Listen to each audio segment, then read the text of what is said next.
Oh, all right, everybody. Welcome. Come on in. I see you coming on in. Good to see everybody today. As you can see, we're still wrestling with the snow. Beverly, good to see you. Chris, good to see you. Berlinda, Carla, always good to see you. Come on in. Sister Haywood, I see some staff. Is this lunchtime for staff? Should y'all be working? Sister Snipes, good to see you. Brother James, this is wonderful. Good to see you today. I hope to give you some information that'll help you in your work. After we get a little update from our fearless D-Free leaders, I want to give you some information that I think is going to help you because it's helped me. I always believe that if God blesses you with something that helps you, you should pass it on. And so this is one of those pass it on moments. I'm going to pass on information for church leaders and for pastors and even nonprofit leaders. You may not be the leader of a church, but you may be a leader of a nonprofit organization that's helping people with housing or with financial resources. I know our biggest partner, what's her name, Janai, in South Carolina? Increasing Hope. Increasing Hope. Increasing Hope. Wonderful woman there leading the charge for housing opportunities. So you may be doing what Increasing Hope does. You may be one of our church partners, but I'm hoping to give you some $1 million tips today. All right.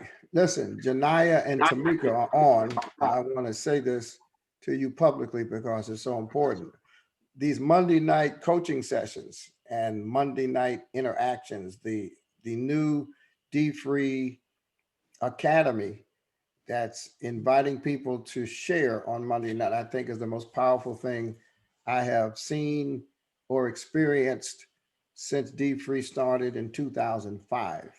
So let me congratulate you. And why don't you bring us up to date on how things are going with the D-Free Academy?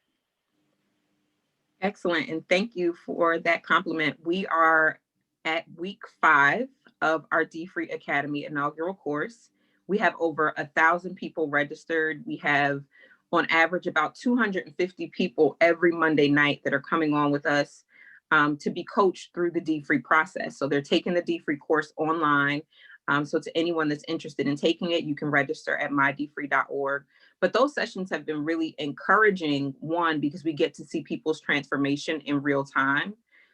People get to ask questions in real time, and they get to get feedback from who better than the founder of D-Free to give D-Free feedback on a regular basis. So the feedback that we've gotten from our community has been phenomenal. I think we get tons of questions online. And I've also started getting personal notes.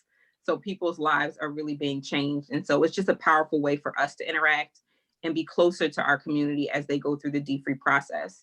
Janai, I know we also have a few groups that are going to be starting using the Academy, and they're taking that model and moving it forward as well. So you want to speak to that a little bit? Yeah,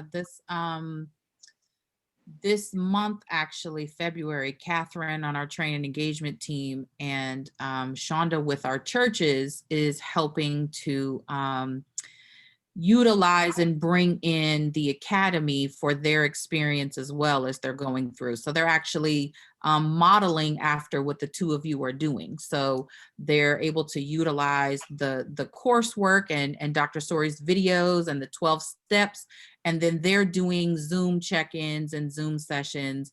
And so we're getting some of our first organizations. We just launched a church in Houston last weekend and did a full training with their whole congregation and met their leadership. And then as well as a couple community organizations where this curriculum is something that they're going to be able to offer as a resource. So Urban Specialist here in Dallas is helping this as a financial component, help their membership, and we've been able to help them just really infuse the Academy into the work and fuel the work that they're doing. So we're pretty excited to get our partners and organizations and in, and Q2, we're going to focus on really helping people really utilize it in that way. Yeah. So for those who are new with us, understand what we're talking about. We started D3 in a local church. We then started sharing our strategy and our content with other churches kind of informally. We then developed a workbook, and we were able to use the workbook as the basis for training other churches a little more formally. But what we decided to do about 7 or 8 years in was to put the D3 quote unquote course online, Mhm. because a lot of people either couldn't get to churches, a lot of people don't go to church, and a lot of churches just needed a little more help in offering D3 to their members. And because we didn't have our own, what they call learning management system, we didn't have our own platform. We had a website, but having a website and being able to do instruction on a website is two different things. And we had YouTube, but YouTube is not really an instructional platform. It's more of a media platform. So we did the course and we put it in a third-party learning platform called Udemy, Udemy. And what I want everyone to know is Udemy is a great resource. For those of us who want to learn things, there's iTunes University, where you can take courses for free. There's a platform called Coursera, Coursera. You can take college level courses for free. I took a course in philosophy from Oxford University on one of these platforms for free. So, I mean, learning is everywhere. And then there's Udemy. Some courses are free, other courses cost money. Of course, we put the D3 course on there for free, and we had about 8,000 people take the course on Udemy. The problem is we could not establish a relationship with people. We didn't have real-time access. We couldn't do online chats. So we spent almost 3 years, all of 2 years, building the D3 Academy in-house. And so you can go to our website, you click the button. When you register, you're registering with us. And that way, on Monday nights now, we are inviting people to not only go through the online course, but to meet us on Monday night for Q&A, for sharing testimonies. Listen, I'm gonna tell you all this, because I know she won't mind. One of the testimonies last week was so good, I recorded on my phone, and then I made it a part of my radio program on Sirius XM. Excellent. And because I spend now 2/3 of my radio show doing commentary, and half of that commentary is about D3 and the $1 Billion Challenge. I have a whole D3 section on my radio show every Sunday morning, afternoon, and evening. And then 1/3 is preaching. So we put an excerpt of a sermon on, and then I talk D3 at the request of the radio station. They asked me to do that. And so I'm thrilled to do it. And I actually included one of your Monday night testimonies on my Sunday radio show, thanks to Excellent. yeah, so Excellent. it's fun. So let's put in the chat how people can sign up for the Academy and how people can connect with us on Monday night. And then I want to get into the presentation today. Hey, Frank, good to see you. Hey, Karen, good to see you. Karen wants to know, did it snow? The question is, did it not snow? Tell me. It snowed. Yes, it snowed. It snowed what, Sunday and Monday, and not Tuesday. Hasn't snowed today, but it's going to snow again. So yes, it's snowing. All right. So thank you, Tamika and Janaya. The $1 Billion Challenge is growing too. I haven't looked at it lately. Tell me about the growth in the $1 Billion Challenge. The $1 Billion Challenge, we are rounding to come to the 28 million mark. Wow. So we've crossed over with 10,000, over 10,000 users. I think we're about 11,000 users. We're pacing almost 150, almost $200,000 paid down each week. Yeah. So we're have you noticed that Miss Gospel Artist #1 on the charts, Kiara Sheard, now has a group in the $1 Billion Challenge? And I think she got about 100 people have signed up in her group already. Yes, we are seeing groups be really really powerful in the in the $1 Billion Challenge. So her group is growing fast, and this month we are also launching another Greek organization. So we won't announce it here today, but we have another. The other thing about Kiara is that what I'm noticing is that not only are they joining the $1 Billion Challenge, but I've got this month-long Saturday morning series with Kiara, and we're just giving them little, I call it appetizers about the D3 experience, and they're joining the academy. Academy. We've seen a lot of Kiara's folks in the academy engaging with us. Yeah, they have they're really engaging. The chat is so on fire, and it's really it's inspiring for us, whenever we can get close to who we're serving, then in the chat, and helping understand not only what maybe their barriers are in helping them, but then seeing the testimony and the impact. It's inspiring every Monday night. Mondays are long, but then it's a good long on Monday night. Yeah, well, our vision always assumed that if we could get some influencers and some coherent, sober celebrities to just join the movement.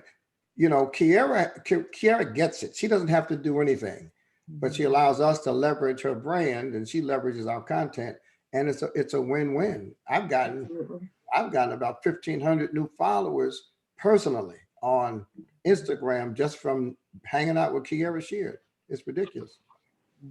So, Tamika, some of these ratchet influencers. Why don't you bring some of them in? Bring one of some of these hip hop influencers. They're still with the world. They're not ready to admit that they have financial troubles just yet. The bottom hasn't fallen all the way out. But no, we do actually have a few people that have been interested in D3 and that have represented us. Carlene has reached back out to us fairly recently, just wanting to say that she sees the work that we're doing. So we have a good foothold in the entertainment industry. But again, the same way we tell our regular D3 participants, you have to come to yourself. It's up to these influencers and entertainers to really come to themselves about the reality of what they've experienced. So, well, I sent word to Missy Elliott. Missy Elliott, let me tell you something. Missy Elliott has been saying some D3 type stuff in terms of, she did an interview and she talked about why she does not fly on private planes. Yep. And she's trying to save money. So one of my production buddies has talked to her manager about us and about what we're doing.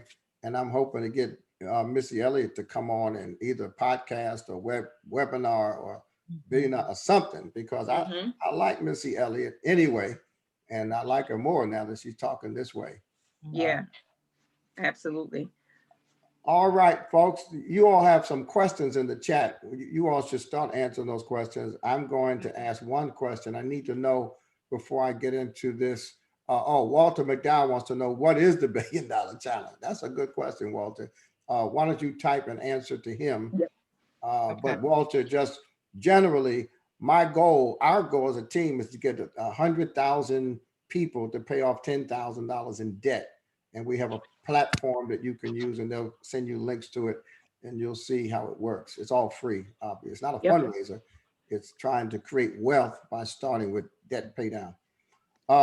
I need to know, before I go into my presentation, just so I'll know how to speak, how many of you are pastors or church leaders or nonprofit leaders or other?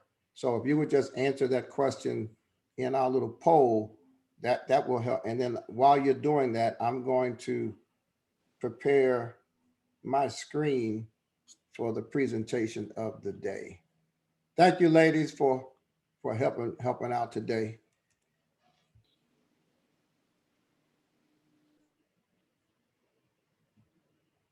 All right. Let's see who we are. What is your position in your organization? Pastor, church leader, not-for-profit leader, other, and other. Okay, great. Pastors and church leaders, good. Okay, this is wonderful. So I know how to talk to you. I hope I should have put small business owner as other, but I didn't. Let me share my screen now.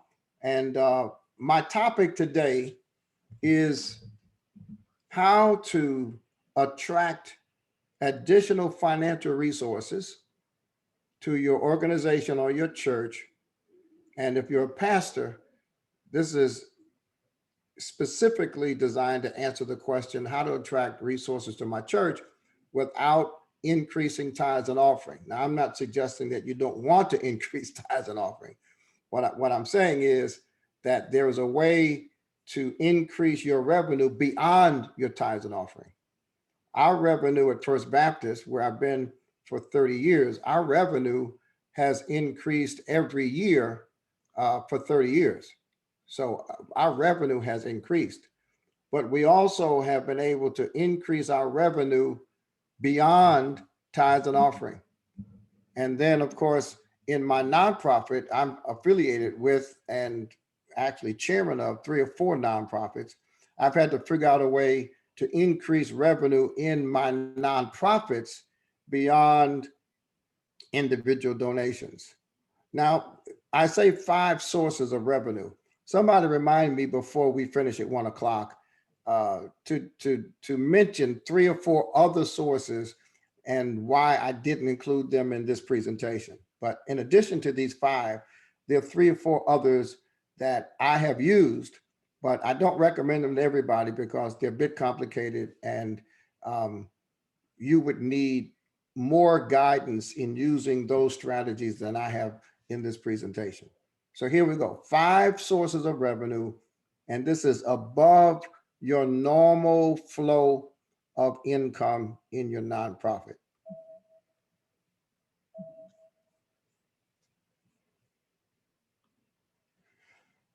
So here's source number 1, grants. Now this sounds self-evident, but if you're a pastor, it's particularly not self-evident. A grant is a funded proposal. That's when you write a proposal to a source and you say, I'm going to provide social services, housing development, childcare, planning, or community programs. And if you're a pastor or nonprofit leader, know that most grants require a 501c3 designation from the Internal Revenue Service. So many people assume that nonprofit and 501c3 are one and the same, and they're not. You can have a nonprofit organization that's not a 501c3. There are other IRS designations. You can be 501c4, you can be 501c6. Those are different IRS designations, but most grantors, most funders, most philanthropies want the IRS 501c3 status, which essentially means that the organization that is 501c3 can be used as a tax exemption. So those who give to 501c3s can deduct the gift as a charitable donation in their tax return. However, there are grants available for churches and other religious organizations that are not 501c3. And a good example is the Lilly Endowment. The Lilly Endowment is the charitable arm of the Lilly Corporation, the Eli Lilly Corporation. My church is not 501c3. First Baptist Church of Lincoln Gardens is not a 501c3 organization. And I'll explain why if you want to know why later on. But we received a $49,000 grant from the Lilly Endowment to pay for my sabbatical when I went on sabbatical 5 years ago. So the Lilly Endowment is a good example. And there are other charities that will fund religious organizations because religious organizations, by definition, are considered tax exempt. The other strategy we've used at First Baptist is we have formed not-for-profit organizations that have their own 501c3 designation. We formed a foster care agency. We formed a community development corporation. We formed an economic development corporation. We formed 2 affordable housing corporations, And each one of those corporations have their own separate 501c3s. They're separate corporations. They have separate boards. They file separate 990s or separate tax returns. They have separate audits, and they keep their books separately and separate staffs. And so there are times when the church wants to do something specific. For instance, we do a lot of work with senior citizens, the church does, and some of the resources we use are grants given to our 501c3 Community Development Corporation. And they came from donors who would not give the money to the church because they don't want a religious affiliation, but they like the work that we do in the community. And so if you're leading, and I'll tell you this, in the post George Floyd environment, there are corporations that are actually giving grants to small businesses. Last night, I just submitted a proposal to Verizon. Verizon has a fund, and Verizon will give Black businesses in 5 markets, 5 states, up to $10,000 as a grant. And since the awakening in corporate America in the post-George Floyd environment, there are many companies that are actually giving money to women-owned businesses, Black-owned businesses, and small businesses. So not only can churches receive grants, but small businesses can receive grants. And there is a lot of money still flowing in the form of grants from companies that have expressed a desire to do more to help Black and brown people than they did before the George Floyd moment. So that's category number 1. And when we do the Q&A period, I'll be happy to go into greater detail around grants. Here's category number 2, contracts. And by contracts, I'm talking about a fee for service. It's performance-based.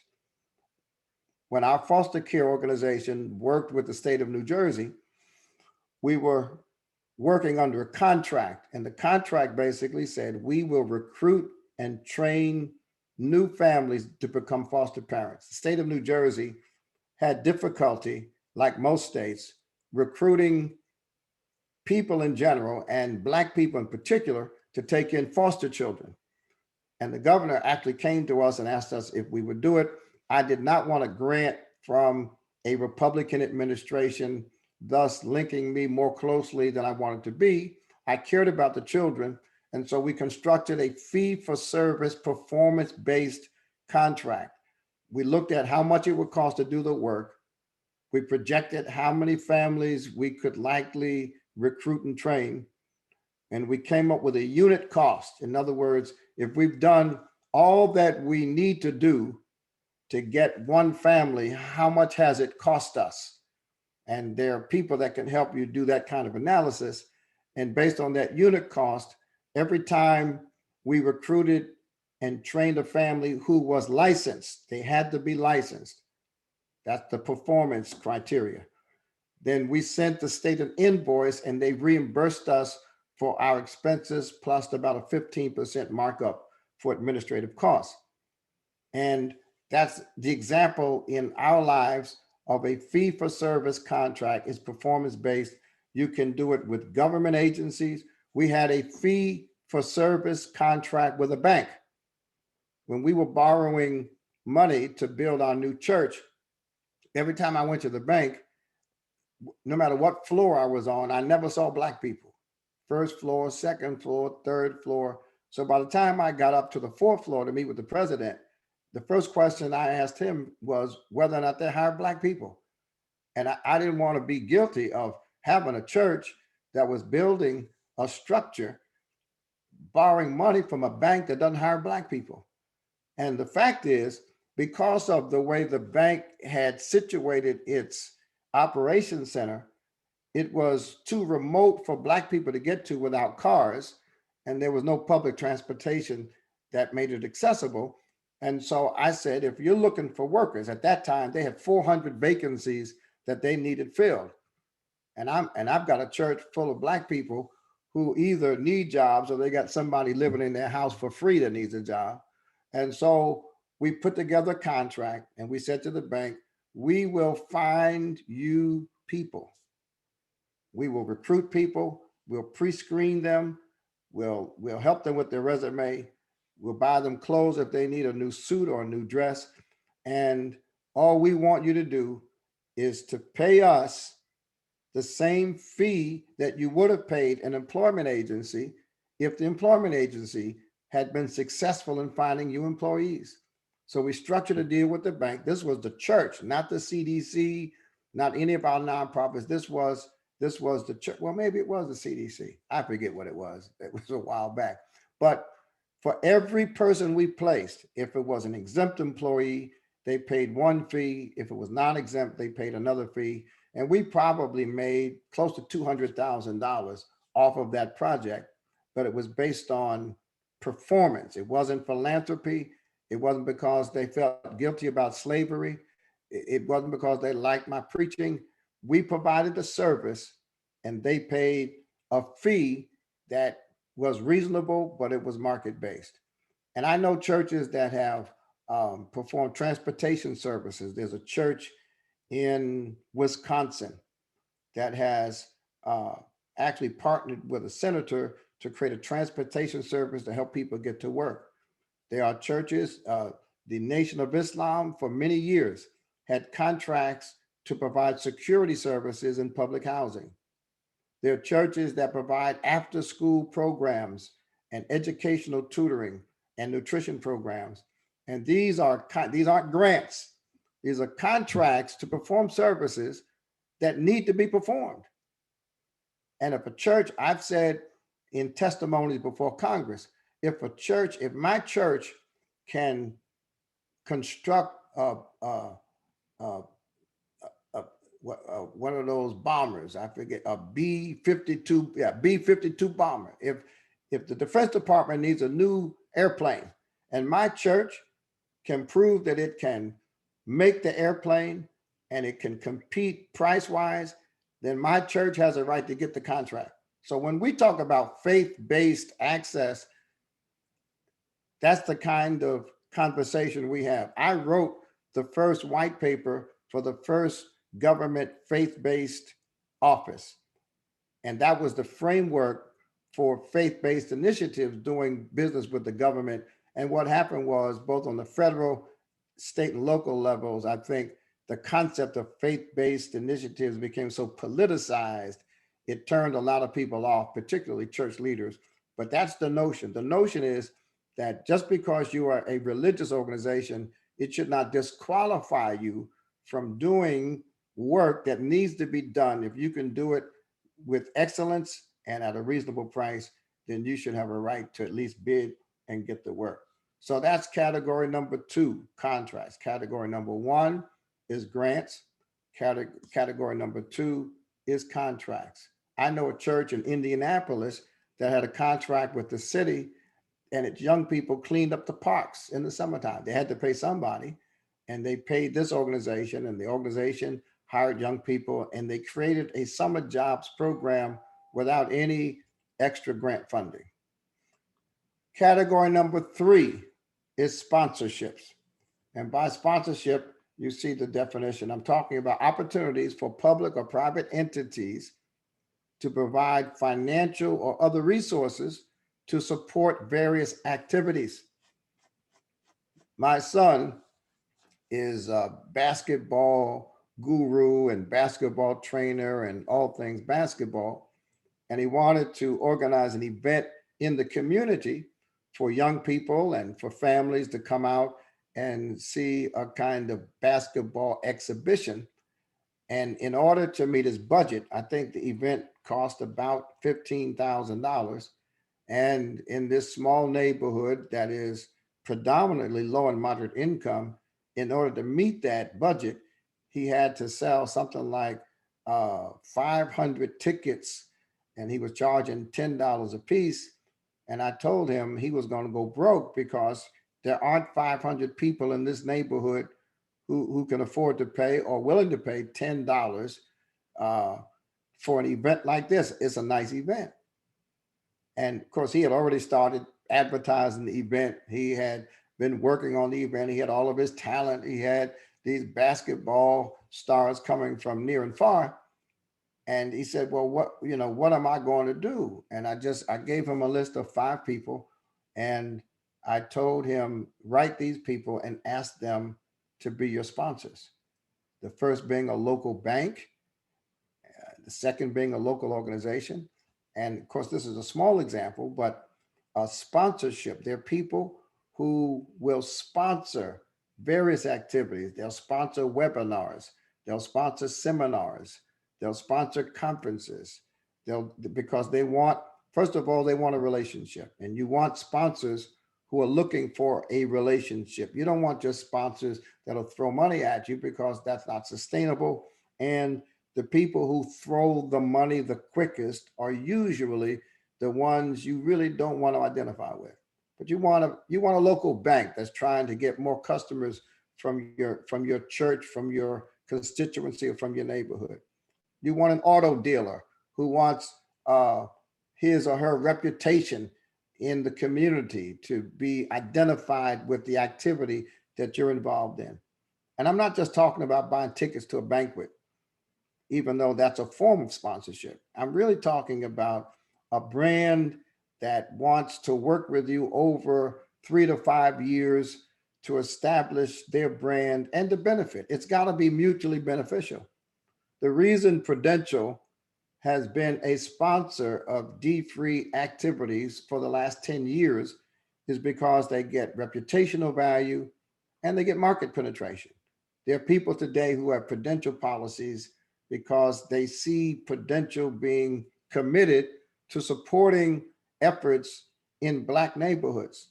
And all of the research suggests that Black people are more friendly to brands that they perceive are supportive of Black education, of Black empowerment, of Black communities. And so what I want us to consider is not so much quote unquote fundraising, because let's face it, most fundraising events don't raise that much money. Most fundraising events, if we have a banquet downtown, most of the cost of the ticket goes to the venue. So if you have a $75 banquet, at least $50 is going to the restaurant or the hotel. But if you have an event and a good corporate sponsor, a bank, an insurance company, an auto dealership. We've got auto dealerships here that you have 5 different branded cars owned by one person. Walmart and these chain stores, Home Depot, most of these stores have a certain threshold where the local manager can actually make a commitment and make a decision to write a check to a local organization for an activity. And I know when I was only doing local work, $10,000, $15,000 for an event I was doing was life-changing. Because if a local church or a local nonprofit is trying to do something for somebody and you're $15,000 away from being able to do it, you might as well be on the other side of the planet, you see? So I want you to find sponsorships and find companies or public agencies. The Army and the Air Force and the Marines, the military spends millions of dollars a year on advertising and marketing, and they will help sponsor events. All right. Category number 4, development. And by development, I'm speaking quite narrowly because you can develop technology, you can develop all kinds of things, but I'm talking now for us today, residential or commercial real estate development that generates fees and perhaps profits. You know, Tamika and Janaya know this year, I'm really focused like a laser on creating partnerships and strategies to help D-free leaders and the D-free community increase our income. You know, D-free focuses on paying your bills on time, pay as you go, live below your means, you know, have a budget, separate your wants from your needs. But at the end of that whole process, we need money. And there's money out here. There's money for investment, there's money for development. And a part of my mission this year is to connect more of us to financial resources so that we can generate more income. The more money you have, the more money you can make. And in our neighborhoods, most of our partners are in places like Dallas, like Portland, like Memphis, like North Jersey. We're in more urban areas, Atlanta and Detroit. And what we know about our areas is that they are increasingly being gentrified. And all gentrification is people with resources coming to our neighborhood, fixing them up so nicely we can't afford to stay there. That's gentrification. And the only way to stop gentrification is for us to get there before they do. The reason our neighborhood around my church has not become gentrified is because we began buying up the land and buying up the houses before the gentrifiers got there. And so now there's no space for gentrification because all of the new development has been affordable housing. We have over 2,000 new units of affordable housing within walking distance of our church because we got there first. And you can make money as a nonprofit, you can make money as a church, you can make money as a small business doing development activities. You can buy the house down the street from your church and you can renovate it, you can rent it, you can sell it. Um, and there's a church in Savannah, Georgia. There's a CME church, Christian Methodist Episcopal Church. I think it's called St. Paul's CME Church. And that church had a pastor back in the day that saw what was happening in Savannah. And he led the church in buying 28 houses, all within walking distance of the church. And so when you drive around that church and you drive around Savannah, you'll see significant gentrification. But the church bought those houses, kept the houses. Today, there is no debt on any one of those houses, and they rent those houses for affordable rent. And the church makes a little money. The people have decent housing at an affordable price, and that church prospers because of their pastor who had a vision for development, and the current pastor and the current leaders of the church have honored that previous vision, and they still own all of that property. So by development, I mean planning and acquiring and constructing and renting or selling real estate. And that's revenue that you can derive. We've brought in millions of dollars into our ministry above and beyond tithes and offering by doing development, and not large scale development. We've got one development we did that has 124 houses. We have another development we did that has 64 apartments, but the rest of our development have been a house here, 2 houses there, a vacant lot here, a couple of lots there, over 30 years. That's income area number 4. Income area number 5, joint ventures. Oh, by the way, this apartment building is in Newark, and this apartment building has 24 units. There are no subsidies. It's what I call private affordable housing. And I bought this apartment building with no money down. The apartment building's worth $4 million. There's almost never a vacancy. And all I did was sign the paperwork, and I can show you how to do that at a later date. All right. Number 5, joint ventures. This photograph is an example of a joint venture that we did ourselves. This corner is the gateway into our neighborhood. If you go, where's my cursor? Oh, if you go down this street and turn right and go to the end of the block, that's where First Baptist is.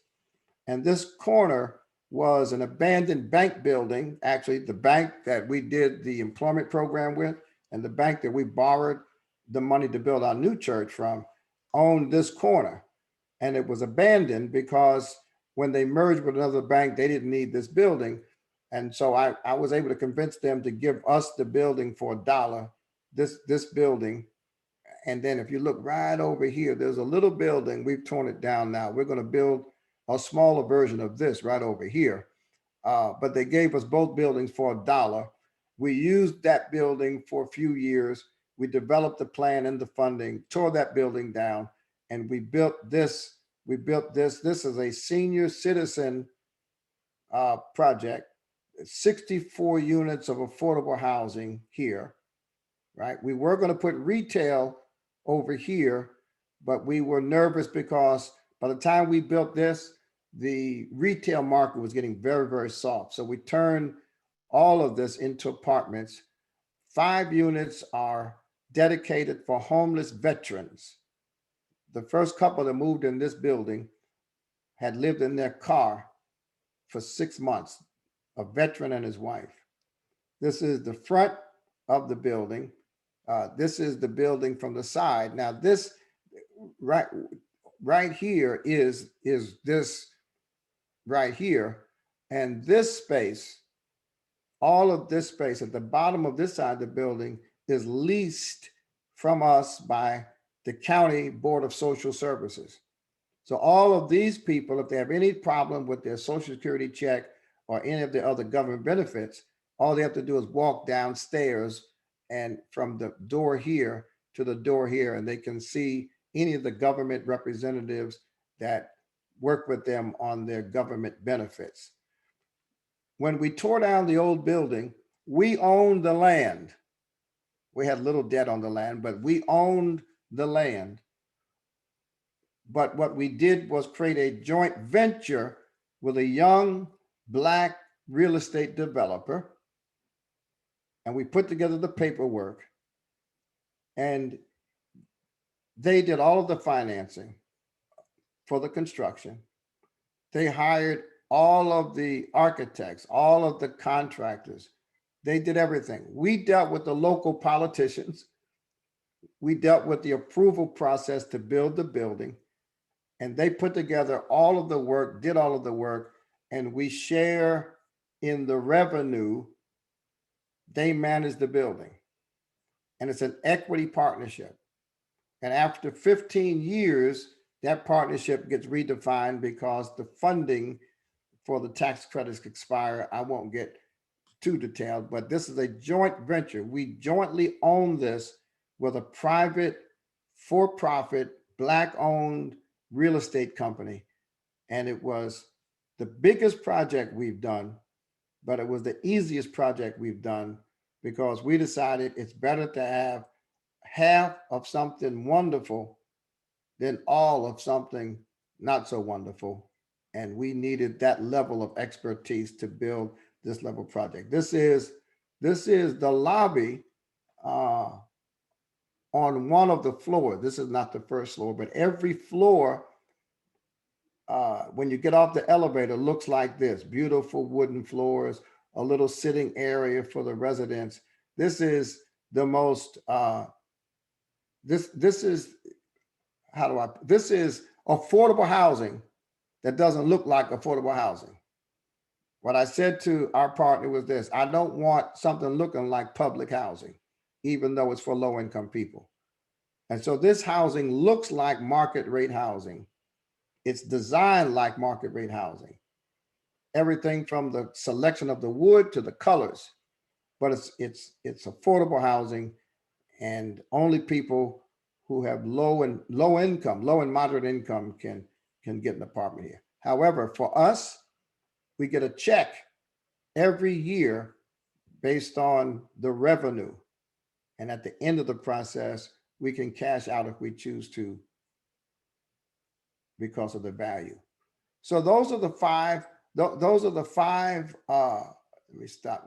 Those are the five strategies. And I've been wanting to share that because so many people ask us, how do we do it?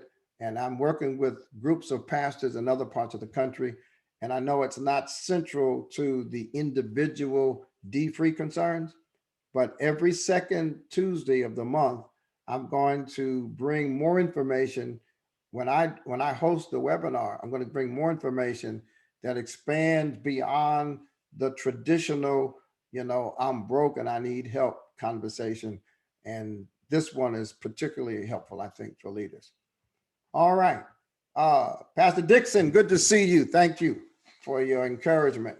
Thank you for your encouragement. Shannon, thank you. I'm glad you thought this was good information. What was the second point? The second point, the first point was grants. The second point was contracts. Contracts. It can be, and you can be a small business, you can be a church, you can be a nonprofit, you can be an individual. Now, most entities want to do business with an entity, but you can be a contract. I was just offered a contract.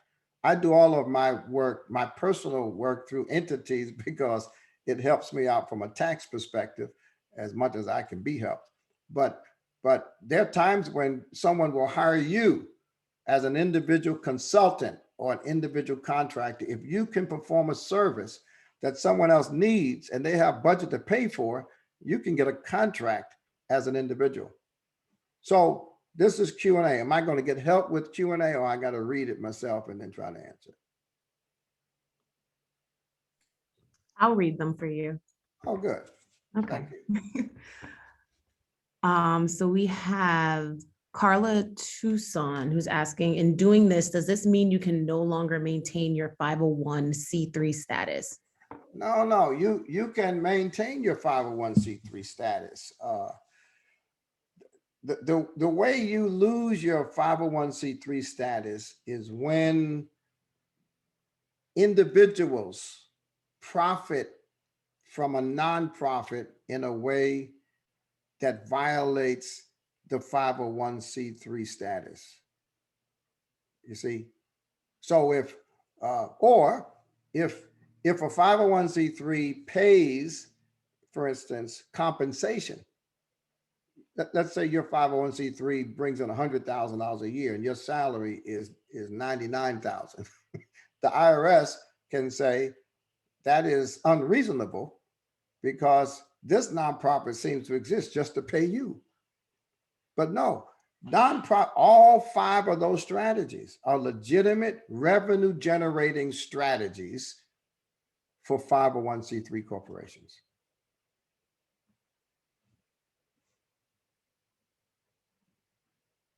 Next. Okay. And another question we have from Roxanne. These sessions will be held on Tuesdays or Wednesdays for church leaders and pastors. What sessions? This session. So to answer your question, Roxanne, it's going to be Wednesdays. Oh, what did I say? Tuesday? I'm not sure. You might have. Yeah, that was my mistake. I'm getting old. No, first of all, we have D3 seminars every Wednesday. Let's start there. Every single Wednesday. And on the first and third Wednesday, we focus on D3 programs, D3 updates from the D3 team every first and third Wednesday. On the second Wednesday, I do a webinar that's mostly aimed at leaders, and I'm building out a revenue generating strategy to add to the mix.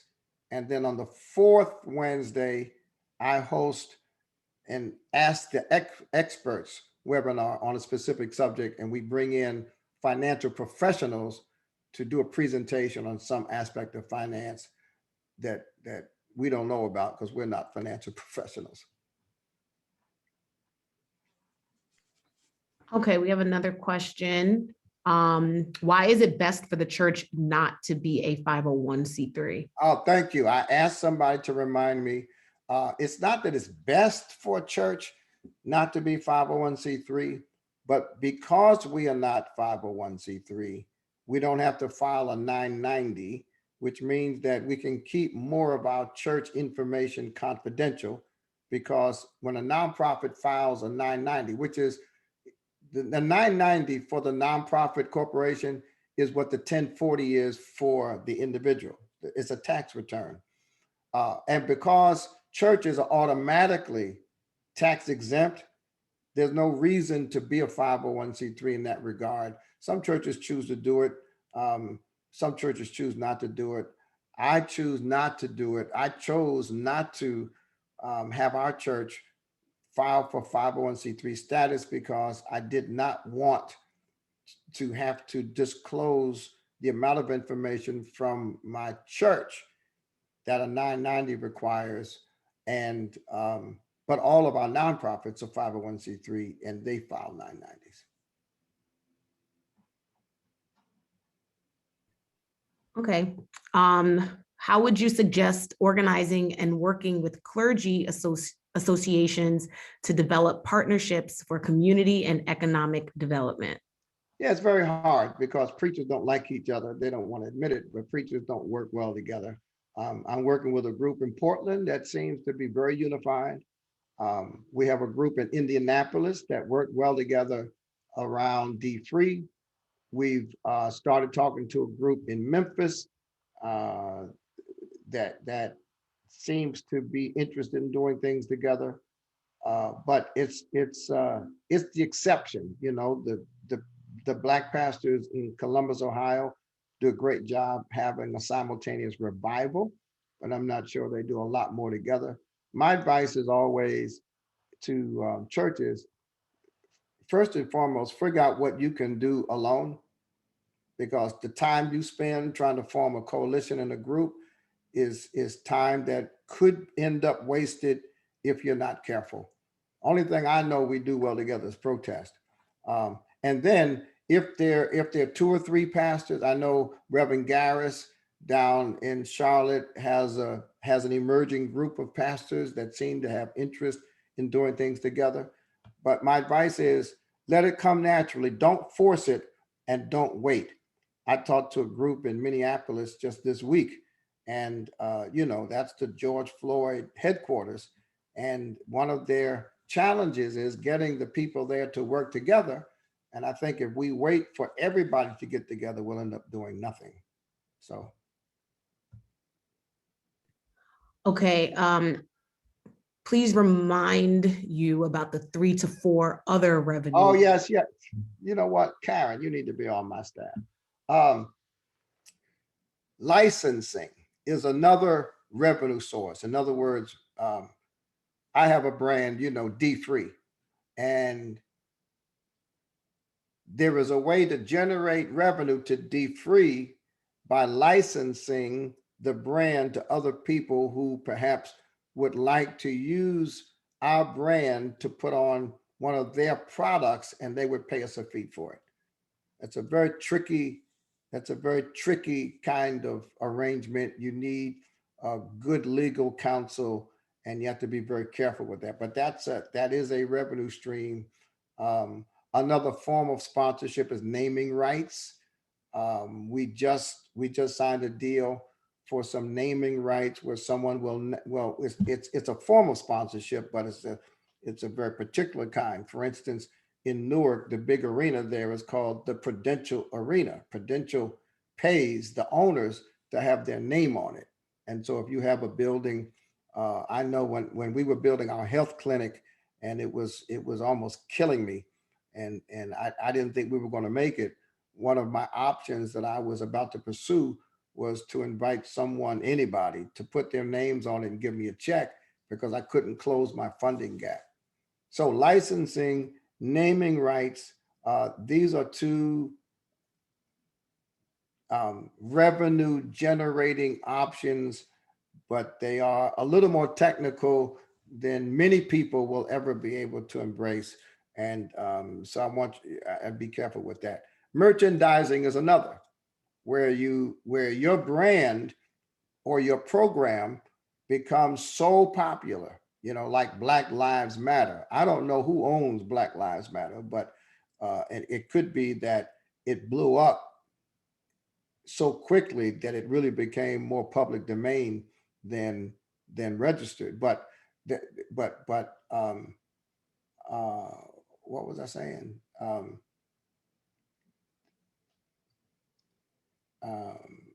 I forgot what I was saying. But if your brand, oh, merchandise, that artists and entertainers make a lot of money off merchandising. Disney is the merchandising kingdom of the world. But again, it's tricky because you can put more money into the merchandise than you can sell, and then you have 3 million t-shirts sitting around with the brand that you thought was viral, and you spent more money than you got and you brought in. So merchandising is an option, naming rights is an option, and licensing. These are all revenue generating options. I present the 5 because, in my opinion, anybody can do some version of those 5. And so what I wouldn't do is throw things out that that only a handful of people can do. Listen, I'm going to keep asking questions. But I need to know, because this is D Free's platform, and I need to know, does anybody have so much personal debt that you think you would be best served if you talk to someone who could either help you resolve the debt or dissolve the debt or restructure the debt? If you need a professional nonprofit debt counselor, let me know. If you say yes, we'll hook you up with our partnership that is a nonprofit that works with our people, and we monitor how they treat people to make sure that I don't want to talk about all this lofty stuff and you're sitting there praying that the bill collector doesn't call you.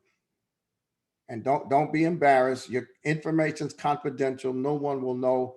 But I went for years suffering in silence financially, driving nice cars, doing TV interviews, and was broke. And I never asked for help. And one of my deep regrets in life is that I lived that way too long. I don't want you to make that mistake.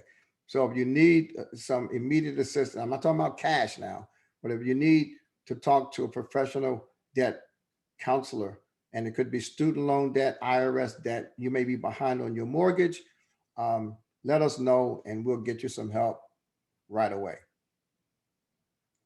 And then on the other side is you may have $10,000, $15,000 right now, and you're trying to figure out what to do with it. Our recommendation is that you always talk to a financial professional. And if you are beyond the debt crisis and you need to talk to a professional, I will absolutely get someone who will talk to you for free. If they try to charge you, you send me an email, let me know. We'll send you to a licensed professional, and they will not try to sell you anything. What they're going to do is talk to you and ask you some questions and give you some suggestions on how to proceed with a strategy. People ask us all the time on Monday night. They say, I got $15,000. Should I buy Bitcoin? Well, we don't give that kind of advice.